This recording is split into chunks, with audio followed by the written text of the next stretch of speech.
le média, les experts. On vous souhaite la bienvenue sur Aime le Média. Nous sommes aujourd'hui jeudi et il est l'heure de prendre soin de nous, de parler santé. Et qui de mieux que de demander à un nutritionniste et diététicien et celui qui a réponse à tout dans le monde de la santé, c'est Michael Marquis. Bonjour Michael. Bonjour. L'alimentation joue un rôle important, un rôle clé dans notre santé. Entre régime omnivore et végétarien, chacun présente des avantages et des inconvénients.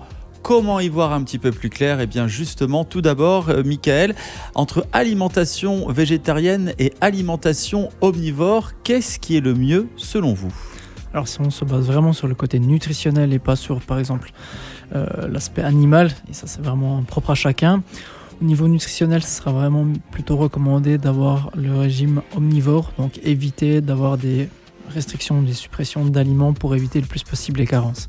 Mais c'est vrai qu'à l'opposé, et si on regarde un petit peu plus les chiffres en Suisse, on a une consommation par exemple de viande qui est beaucoup trop élevée par rapport aux recommandations. Donc ça, c'est pas non plus recommandé. C'est vraiment se baser sur les recommandations suisses en termes de nutrition. Donc manger de tout, mais vraiment aussi diminuer la viande et consommation de poissons par exemple. Alors vous parlez de carences. En ce qui concerne les carences, quels sont les risques lorsque l'on suit un régime végétarien ?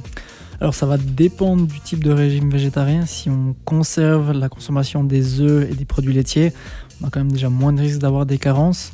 Si par contre on enlève aussi ces deux produits-là, il y a beaucoup de carences déjà en B12, plus grand chose, en fer.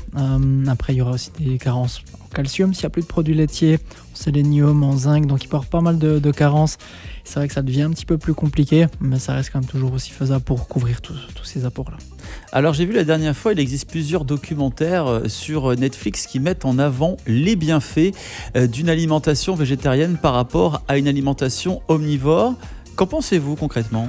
Alors oui, effectivement, il y a beaucoup de documentaires sur Netflix, il y a beaucoup de livres, il y a beaucoup de sites internet qui mettent tout et n'importe quoi en avant. Alors, première chose, c'est que c'est pas basé sur des faits scientifiques, même si on voit sur des documentaires Netflix, c'est tout bien fait avec des médecins qui nous expliquent, etc. Ça ne veut pas forcément dire que c'est basé sur la science. Donc ça, c'est une première chose. Et puis après, si on prend un exemple peut-être plus concret, alors sans nommer le film, vraiment une comparaison pour des athlètes professionnels américains au niveau de football américain, voilà, qui comparaient l'alimentation végétarienne et puis une alimentation un petit peu plus omnivore, où on voit déjà la première question à se poser, c'est qui c'est qui finance ce type de documentaire. Voilà. Et là on voit que les finances principales viennent d'une entreprise qui crée de l'alimentation végétarienne, donc c'est déjà un petit peu flou, louche, donc à déjà se poser certaines questions. Puis après marketing. Voilà, l'aspect marketing qui est là derrière, et puis après on peut aller aussi un peu plus loin, on peut regarder typiquement qu'il y a une comparaison entre une alimentation équilibrée végétarienne et une alimentation fast-food, alimentation transformée, donc c'est pas non plus ce qui est recommandé, donc c'est vrai que c'est très bien mis en avant, très vendeur, mais toujours avoir un petit peu un esprit là derrière, se poser les questions, est-ce que c'est vraiment tout juste qu'on montre aussi à l'écran. Donc pas tout prendre non plus pour du pain béni. Faire Effectivement. Attention.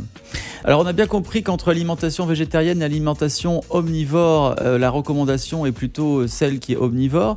Par contre, est-ce que l'on peut tout de même maintenir un bon train de vie, être en bonne santé avec une alimentation uniquement végétarienne ?